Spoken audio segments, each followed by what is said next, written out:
Muy buenas noches y un feliz sábado para todos. Saluda al que está a tu lado, dile feliz sábado. Mientras tú saludas ahí, yo voy a estar saludando también a todos nuestros internautas. Un feliz sábado para ti. Hay muchas personas que cuando los viernes de noche decimos feliz sábado piensan de que esto es una locura. Más quiero explicarte en segundos por qué nosotros decimos feliz sábado, aunque para la mayoría o para todos hoy es viernes de noche.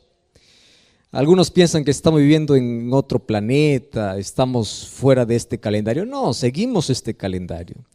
Sin embargo, en la palabra de Dios yo encuentro una orden, no solo una orden, encuentro un monumento especial que Dios levantó en la creación y levantó en el día sábado como recordatorio de la creación. Quiere decir que si tú crees en un Dios creador, tienes que mirar ese monumento, y ese monumento es el sábado, es un santuario que Dios creó en el tiempo. El asunto es cómo Dios nos enseñó a contar los días, que es contrario a lo que hoy estamos acostumbrados a contar los días.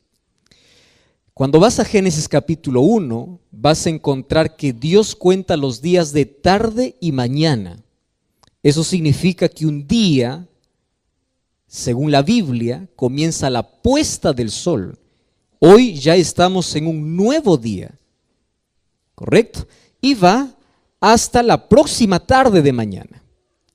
Y en la Biblia vas a encontrar de que era la manera como Dios contabiliza los días. Nosotros contabilizamos desde la medianoche, mas Dios contabiliza desde la puesta del sol. Es decir, hoy estamos viviendo un nuevo día, por eso ya no es viernes en sí, ya es sábado. Y entramos en ese clima maravilloso donde Dios separó este día para la adoración exclusiva. No quiere decir que adoramos a Dios solamente una vez por semana. Nosotros adoramos a Dios las 24 horas, los 7 días de la semana, sino que fue Dios mismo que levantó un día especial para un encuentro contigo. Un día donde tienes que parar, hacer una pausa, vas para la iglesia, te reconfortas, es allí donde restauras tus fuerzas, restauras tu energía para continuar en la vida. Y cada sábado realmente es impresionante. Allí aprendemos a crecer, aprendemos a convivir entre hermanos y nos preparamos para el cielo. Es por eso que hoy estoy aquí saludándote desde Maryland, la iglesia de Laurel, Maranata. Para ti que estás allí en Sudamérica, Centroamérica, Norteamérica, en cualquier parte del mundo, que Dios te bendiga y gracias por acompañarnos. Dios te bendiga y toma allí tu Biblia, ponte cómodo. Todas las cosas que te distraen allí trata de poder sacar, porque hoy Dios tiene un mensaje para tu vida.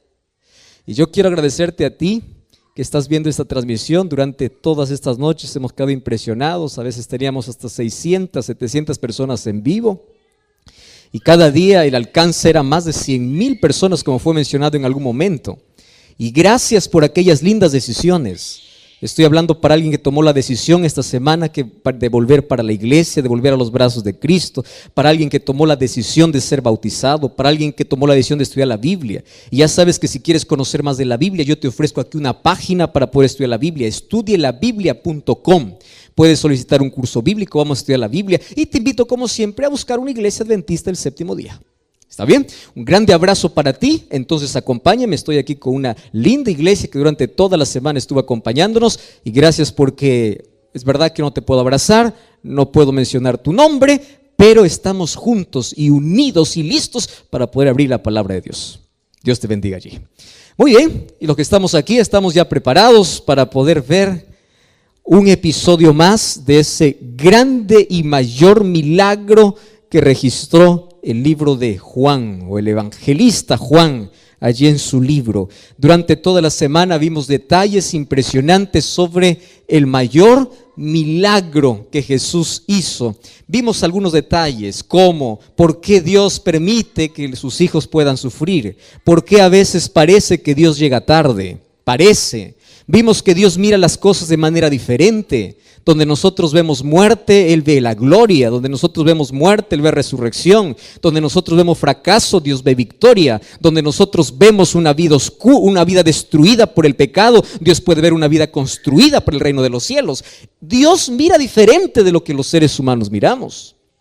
Otra de las cosas que vimos es que para ver la gloria de Dios tenemos que creer. Y creer va más allá de decir yo sé que Dios existe. Creer abarca toda nuestra vida, nuestra actitud, nuestros pensamientos, nuestras acciones y decisiones. Creer es algo extraordinario. Ahora, también nosotros vimos que hay elementos importantes para ver la gloria de Dios. Una de ellas era que hay que quitar la piedra de orgullo, de soberbia, de indiferencia, aquellas piedras que impiden y nos separan de Dios. Tenemos que sacar aquellas piedras. Anoche nosotros también hablamos sobre que hay algo que Dios nunca va a hacer por el ser humano, y es obligarle a salir de su tumba. Hay muchos que se acostumbran a la tumba de este mundo, a la tumba del pecado, y están con la vida descompuesta, están con la vida hecho pedazos, están con la familia destruida, están con la vida en retazos. Y allí aparece Dios no para obligarte, solamente para invitarte y decirte: puedes salir, sal, deja, abandona.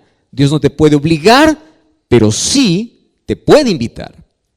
Y hoy vamos a terminar la historia. En sí va a ser mañana que terminamos la historia. Pero hoy cerramos el capítulo 11 y mañana vamos a ver otros elementos de ese Dios de milagros. Y vamos al capítulo 11 de Juan. Juan capítulo 11 y vamos a leer el versículo 45. Antes yo quiero anunciar que mañana aquí tenemos una linda ceremonia bautismal.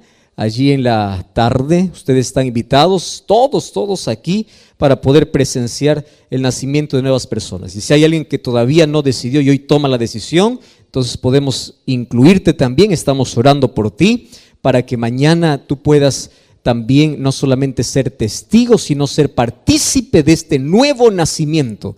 Porque aquel que escucha la voz de Dios y abandona su tumba es aquel que da un paso en dirección a Cristo y nace de nuevo. Y la Biblia dice: aquel que está en Cristo es nueva criatura. Entonces yo te invito a un nuevo recomienzo, a un nuevo nacimiento, una nueva vida, a un nuevo comienzo con Jesús. Juan capítulo 11, versículo 45. Vamos a leer ahí el texto. Me gusta cuando las personas me acompañan allí en la lectura. Sé que ustedes están allí pendientes de todo eso. Mas vamos a leer una vez más. Juan 11, 45. Dice así la palabra de Dios. 11, 45. Dice: muchos de entre los judíos que habían ido a visitar a María, viendo lo que Jesús hizo, ¿qué cosa sucedió? Creyeron en Él. Vamos a leer una vez más el texto. ¿Está bien? Una vez más. Dice así: muchos de los judíos que habían ido a visitar a María, viendo lo que Jesús hizo, ¿qué cosa dice la Biblia? No escuché. ¿Qué cosa dice? Muy bien. La pregunta es: ¿por qué no todos? ¿Y saben qué cosa es triste ver este final de historia? Yo no sé cuántos finales ustedes esperaron que sean lindos y no tiene un final que ustedes esperan. Miren, todo está preparado para que el final pueda ser feliz.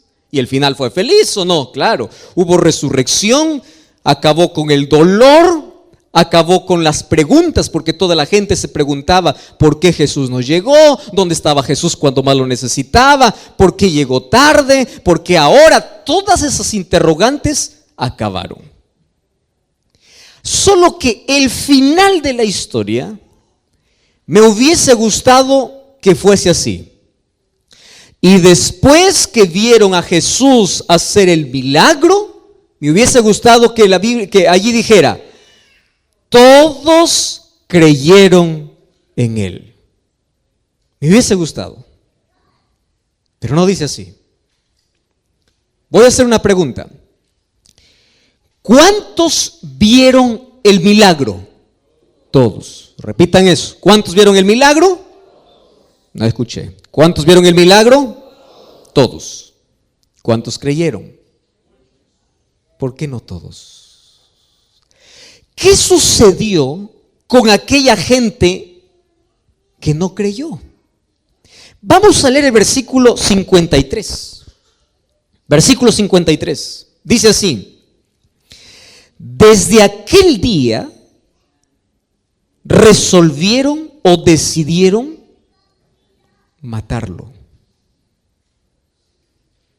¿A quién? A Jesús. ¿Quiénes decidieron matar a Jesús? Los que no creyeron. Porque aquellos que vieron el milagro y creyeron en Jesús, lo aceptaron como su libertador, lo aceptaron como el Mesías, lo aceptaron como el Hijo de Dios.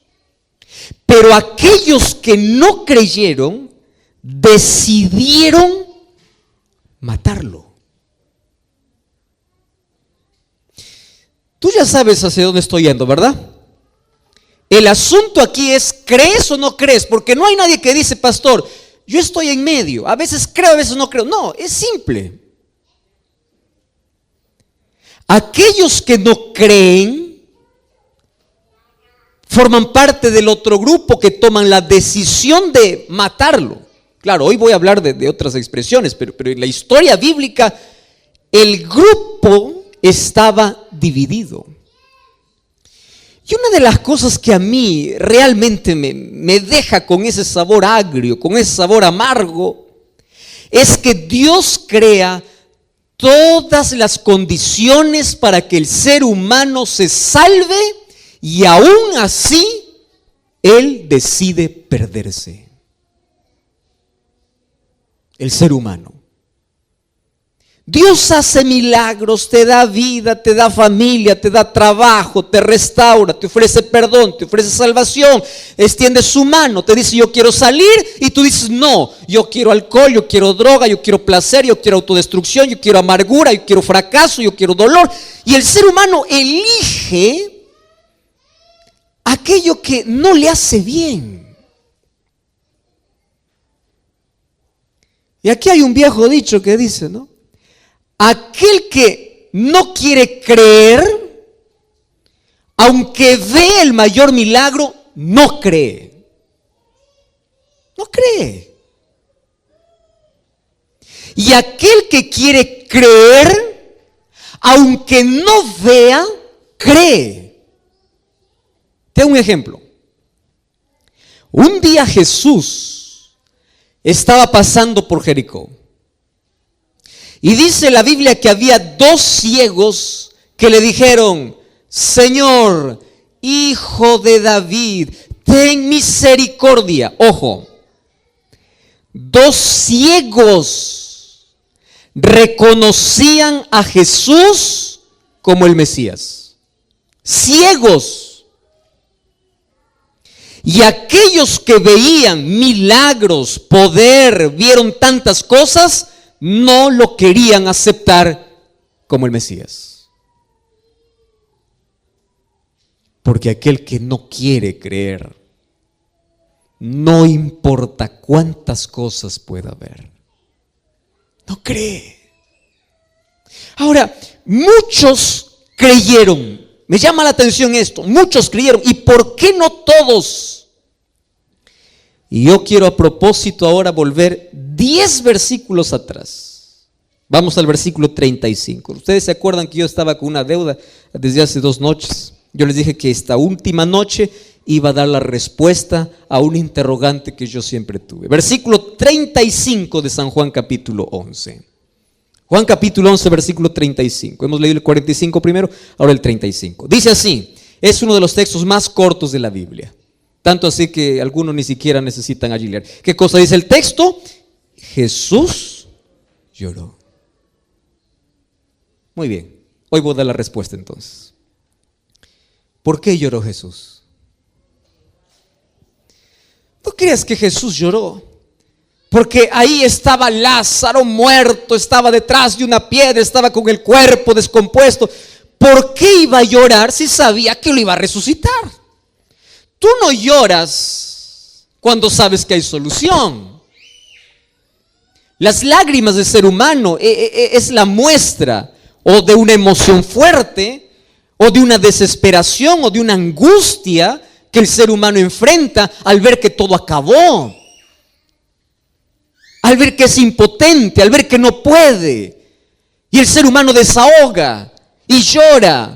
Y ahora dice, Jesús lloró, solo que no nos explica el por qué. Y el evangelista empieza a avanzar con la historia. Ahí Juan continúa escribiendo su libro y dice, Jesús lloró, punto. Y de allí continúa con la historia. De ahí le dice, quita la piedra. De ahí le dice, Lázaro, sal. Y de allí continúa con la historia. Y termina allí diciendo, entonces muchos creyeron, pero otros decidieron matarlo.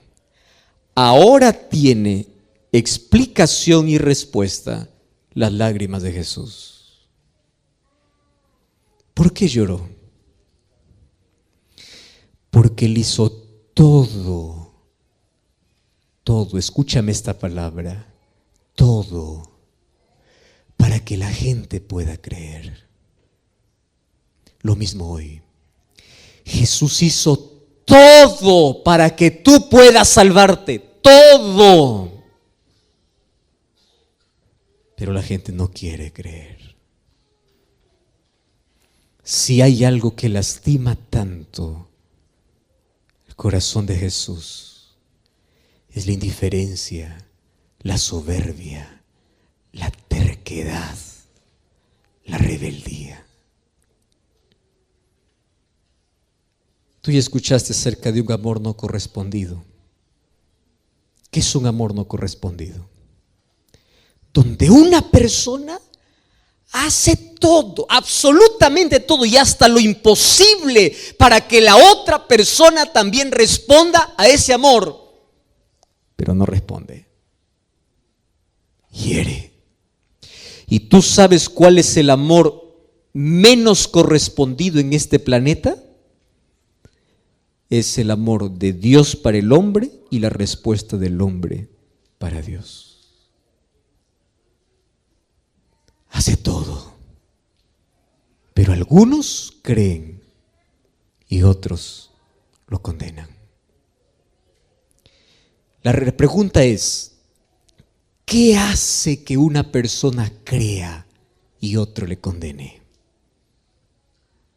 ¿Qué hace que pueda existir esos dos grupos? La respuesta es obvia. Hoy voy a hablar acerca de cómo algunas personas tienen el corazón endurecido. Y cuando yo hablo de corazón, no estoy hablando de aquel órgano que late y que bombea sangre, no. La Biblia, cuando habla de corazón, está hablando de conocimiento, de inteligencia, del cerebro, está hablando del asiento de nuestras elecciones, de nuestras motivaciones, está hablando de nuestra mente específicamente. Ahora la pregunta es, pastor, ¿el ser humano puede cerrar su mente a la influencia del Espíritu de Dios? Puede.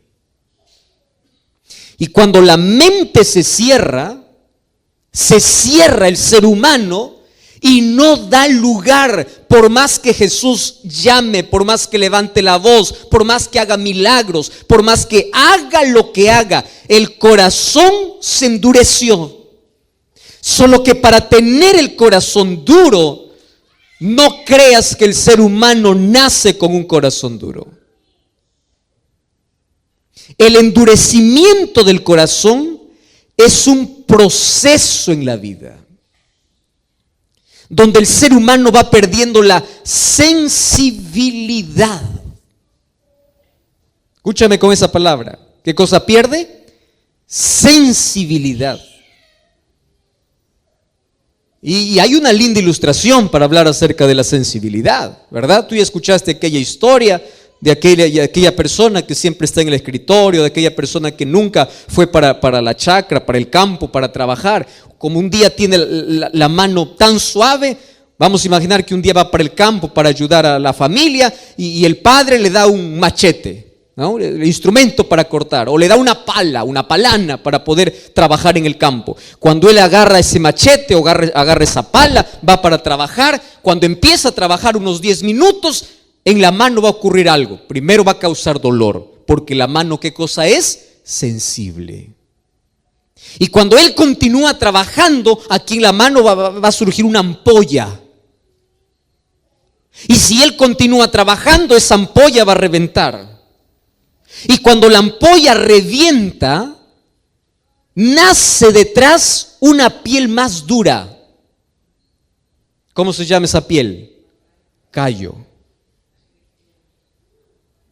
Y cuando la mano tiene callo, tú puedes trabajar todo el día con el machete y la pala y la mano ya no siente más. Porque se acostumbró. Le dolió al comienzo, pero fue un proceso donde a pesar del dolor continuó insistiendo con la pala. Es solamente una ilustración. En la vida del ser humano es así. Cuando yo me reúno, por ejemplo, con unos muchachos de 8, 9, 10, 11, 12 años. Yo ya hice algunas campañas para menores hace algún tiempo. Me encanta hablar también para niños y contar las historias. Cuando tú cuentas una historia a un niño de 8, 9, 10, 11, 12 años, él se concentra en la historia y tú empiezas a dibujar en su mente. Y finalmente le dices que Jesús le ama. Y cuando tú haces un llamado y dicen, ¿cuántos quieren aceptar a Jesús? Todos los niños levantan la mano. Y si tú preguntas a los niños, ¿ustedes quieren entregar su vida? Quiero. ¿Ustedes quieren bautizarse? Quiero. Todo quiere, todo lo que tenga que ver con Dios quiere. Pero anda un grupo de 25, 30, 40, 50 años y empieza a contar la misma palabra, empieza a hablar del mismo poder, empieza a hablarle del mismo Dios y empiezas a trabajar en su razón, en su mente, y el Espíritu Santo está trabajando. Entonces pregunta, ¿cuántos quieren aceptar a Jesús? La mayoría va a levantar la mano. ¿Y cuántos quieren seguir a Jesús? Va a bajar. ¿Y cuántos quieren ser bautizados? Va a bajar.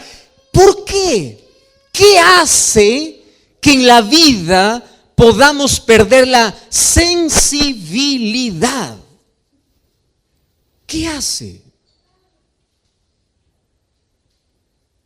Hay algunos que pueden decir así, pastor, insensibles pueden ser aquellos que han navegado en las aguas oscuras de la vida. Insensible es un homicida, insensible es un violador, insensible es un ladrón, insensible es una persona que se hundió en el pecado. Te digo una cosa, no, estás equivocado si piensas que los más insensibles están afuera en el mundo perdidos. No.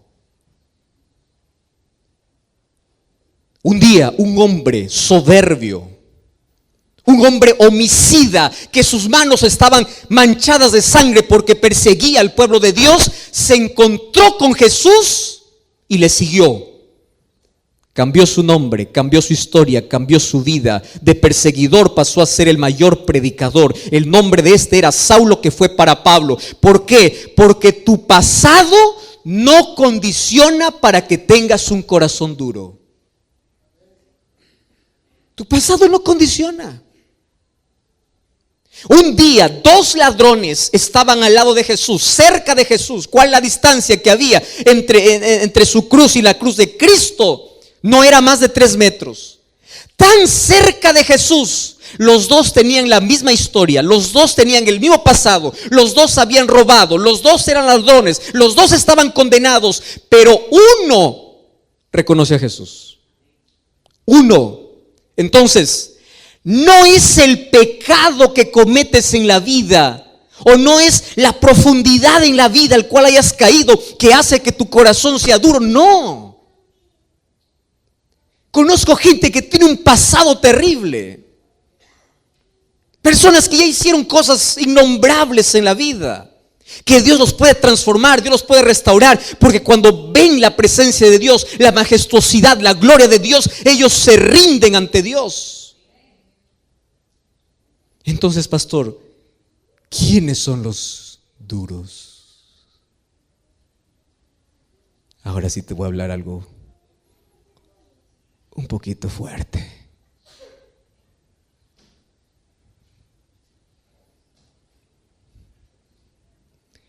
¿Sabes quiénes son los que tienen el corazón más endurecido?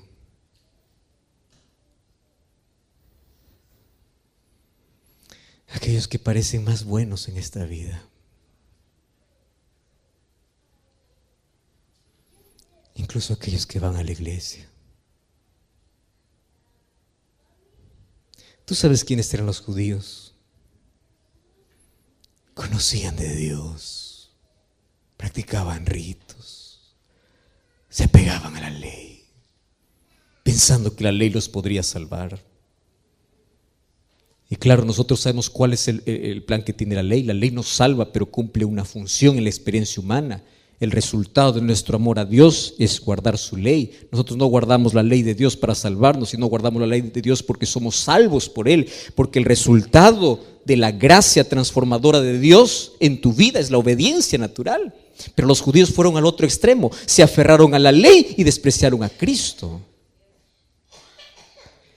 Y ellos tenían el corazón endurecido a tal punto que desde ese día que vieron el milagro de Jesús, decidieron matarlo.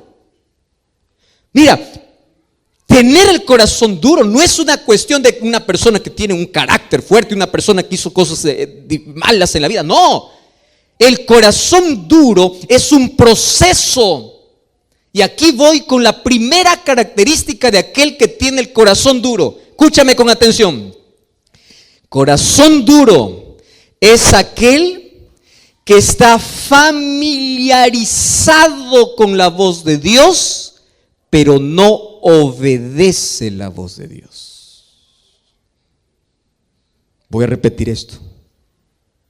¿Está bien? ¿Quién es aquel que tiene el corazón duro? En primer lugar, es aquel que está familiarizado con la voz de Dios, pero no obedece la voz de Dios.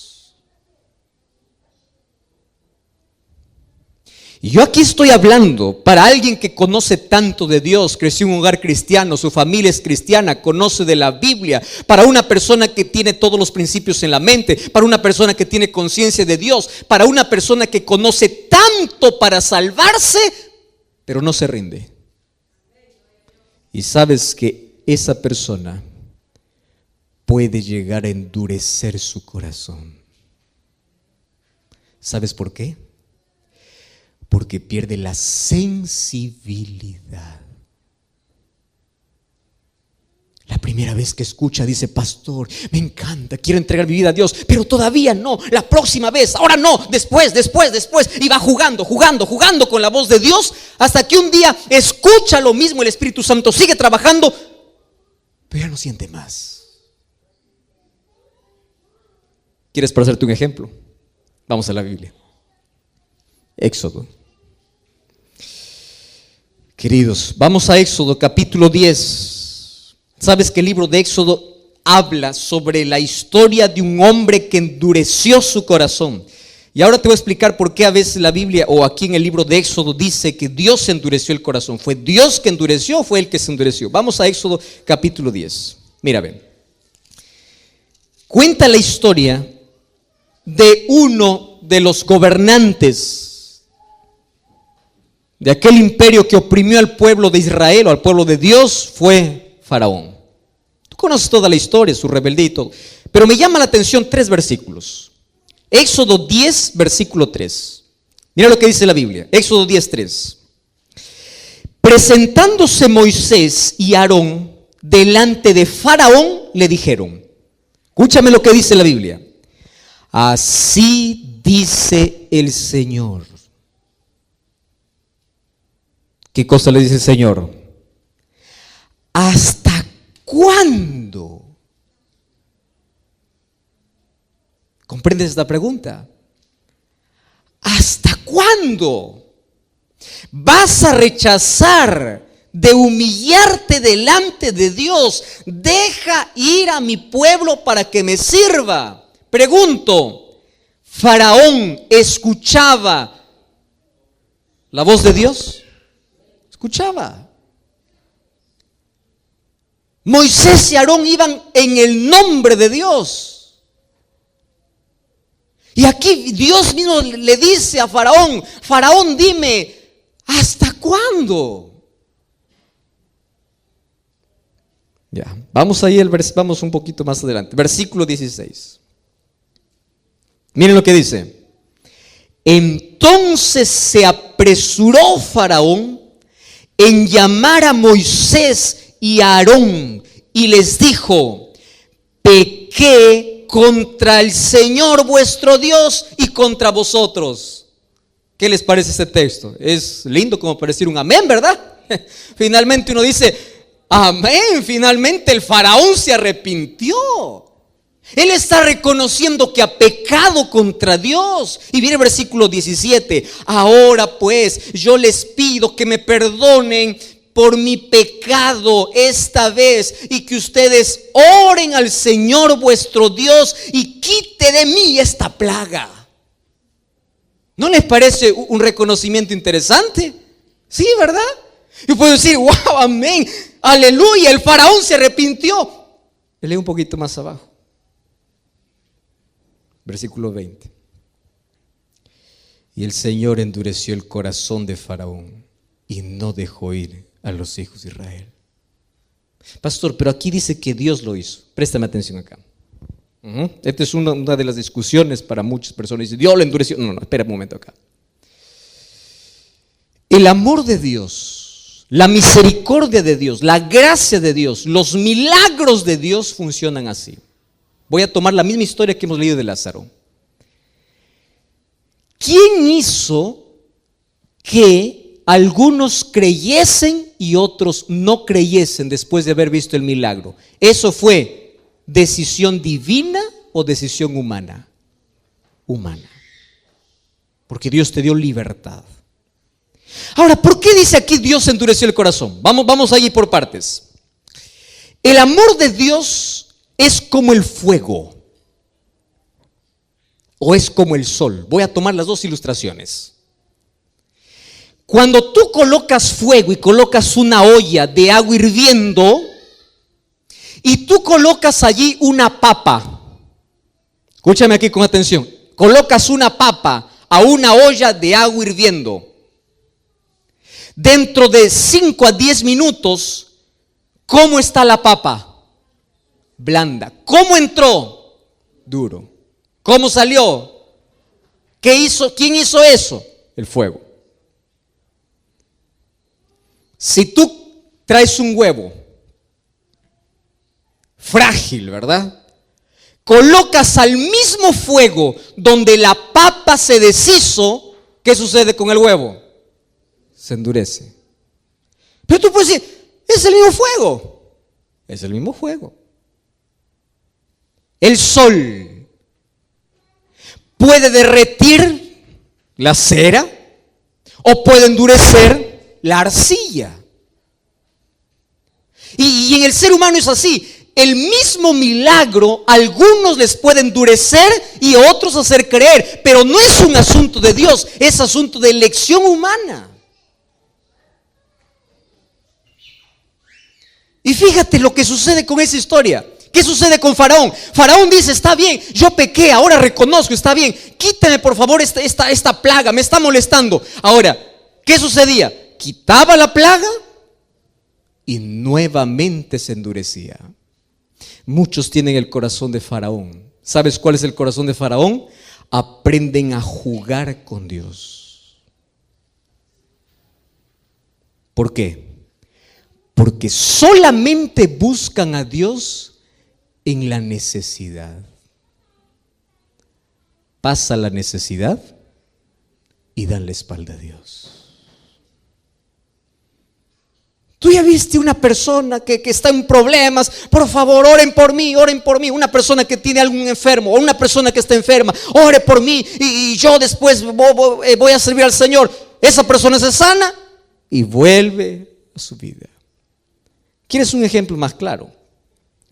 Yo no sé cómo aquí reaccionan, pero allá, por ejemplo, he estado ya en varios países.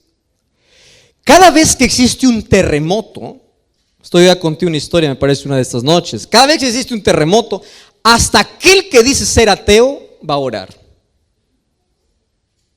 Las iglesias se llenan, todos confiesan sus pecados, la tierra tiembla, los edificios caen, la gente se desespera, la gente busca a Dios, la gente hace todo y dice: Señor, sálvame, Señor. Pasa el terremoto, la gente volvió a su vida. ¿Viste eso o no? ¿Quién sabe? Puede estar alguien aquí, ¿verdad? Y en un momento de emergencia: Señor, sálvame. Dios te salvó nuevamente. Tu corazón se endurece. Entonces, llega un momento en que tanto juegas con Dios, que tu corazón se va endureciendo. Dios no mandó 10 plagas para Faraón. Dios mandó 10 oportunidades para que Faraón se pueda rendir, pero no se rindió. Porque el peor error que puedes cometer en la vida es familiarizarte tanto con la voz de Dios, pero no obedecerlo.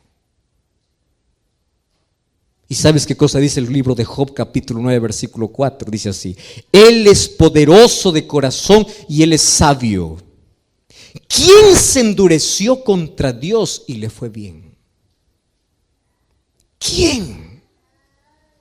Entonces, ayúdeme a recordar, ¿cuál es la primera razón por la cual el corazón humano se endurece? Cuando escucha la voz de Dios, pero no obedece. Repitan conmigo. ¿Cuándo el ser humano su corazón endurece? Cuando escuchan la voz de Dios, pero no obedece. Y cada vez te distancias más. Y Dios te sigue llamando, pero tu corazón está más cerrado. Vamos a una segunda. La Biblia habla de un hombre que se perdió estando tan cerca de Jesús. Incluso formó parte de los discípulos de Jesús. El nombre de este apóstol o de este discípulo fue Judas. Hablar de Judas es hablar de un hombre tan extraordinario. Ustedes saben que de los 12 discípulos que Jesús tenía, el hombre más brillante, más educado, el hombre más, podríamos llamar con mejor coeficiente intelectual, el de mejor reputación, tanto así que los discípulos depositaron su confianza para hacerlo tesorero. Los ojos de todos los discípulos cuando hablaban de una persona brillante entre el grupo era Judas. Si alguien decía: los discípulos de Jesús son una tira de ignorantes, alguien decía: cállate, porque ahí está Judas. Judas, educado, inteligente, brillante, una persona que tenía tanto futuro que si se hubiese colocado en las manos de Dios, él hubiese sido un apóstol grande, un apóstol de influencia, hubiese llevado quizá allí junto a Pablo el evangelio para todo el mundo de su época. Sin embargo, él caminó con Jesús, vio milagros, vio allí los panes multiplicarse, vio a la hija de Jairo resucitar, vio el milagro de Jesús frente a la tumba de Lázaro, vio a los ciegos abrir los ojos, vio a los cojos caminar, vio tantas cosas que Jesús hacía y terminó perdido. ¿Por qué? Vio tanto. Es como decir a alguien que viene aquí años para la iglesia, cantadora, es líder, predica, hace todo y termina perdido. ¿Cómo se perdió? No, pastor, es que Judas tenía un problema de carácter, tenía un problema de ambición. ¿Tú crees que Juan no era ambicioso? ¿Tú crees que Pedro no era ambicioso? ¿Tú te acuerdas que un día la madre de 2 discípulos de Jesús se acercaron para Jesús a decirle: cuando tú empieces a gobernar, quiero que a mis hijos los coloques, uno a tu derecha y otro a tu izquierda? Demostraba la intención que había en el corazón. Ahora, tú ves la vida de Pedro, un hombre del cual ya se habló mucho, ¿verdad? Cuando fue para la presencia de Jesús era el que más interrumpía, el que más hablaba. No era solamente el que más hablaba, a veces hacía quedar mal. Era un hombre que no tenía control, no tenía dominio. ¿Tú crees que los discípulos de Jesús eran perfectos y Judas se perdió por imperfecto? No, todos eran imperfectos. Todos eran orgullosos, todos eran egoístas, todos eran ambiciosos. La pregunta es, si todos eran orgullosos, egoístas y ambiciosos, ¿por qué uno se perdió? Corazón. No te olvides esa palabra, corazón. Lo que te voy a decir ahora, yo quiero que lo grabes allí, lo escribas en tu mente. El pecado no es un problema para Dios,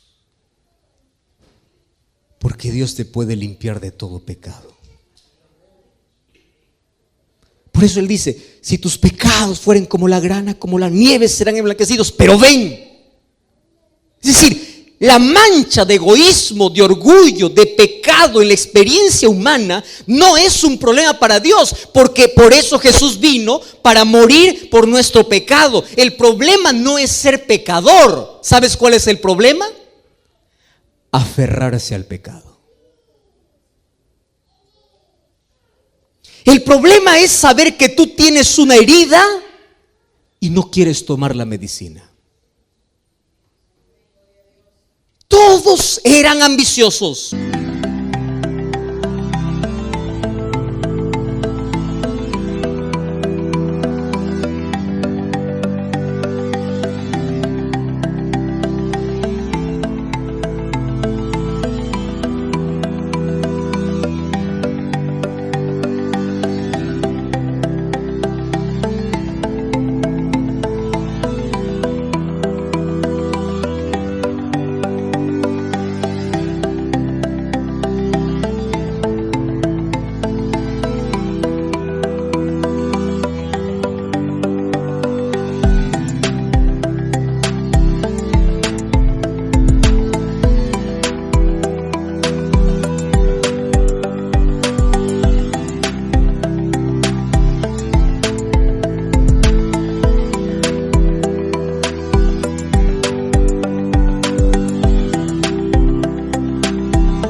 Todos eran orgullosos, todos eran pecadores, pero todos se rindieron a Dios y Jesús fue transformando el carácter de uno a uno. Y mira ese pescador Pedro en el grande predicador, mira ese Juan hijo del trueno en el discípulo del amor, mira ese Tomás incrédulo ahora proclamando quién es Jesús, mira a todos esos discípulos transformados. ¿Qué pasó con Judas? Judas se aferró donde no debía aferrarse. Es decir, nunca se rindió.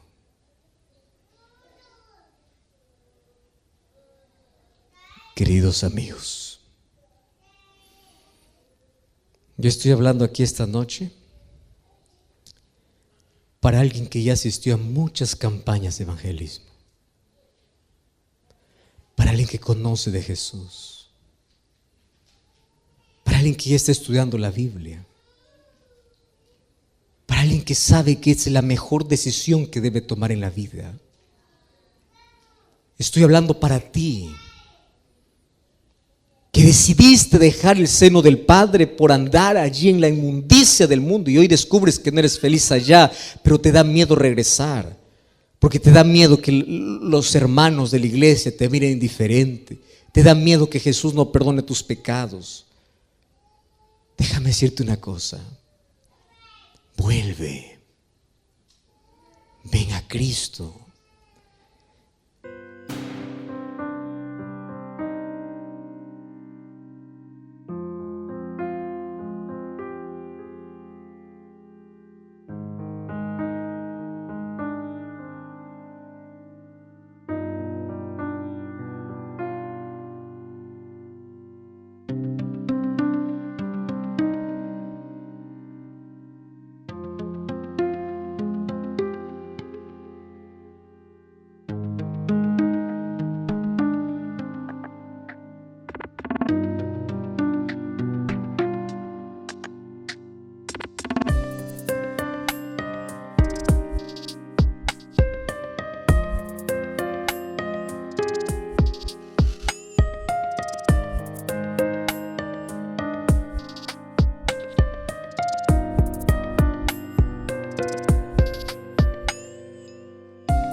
El problema para Dios no es tu pasado, porque Él puede arrancar las páginas más oscuras de tu vida.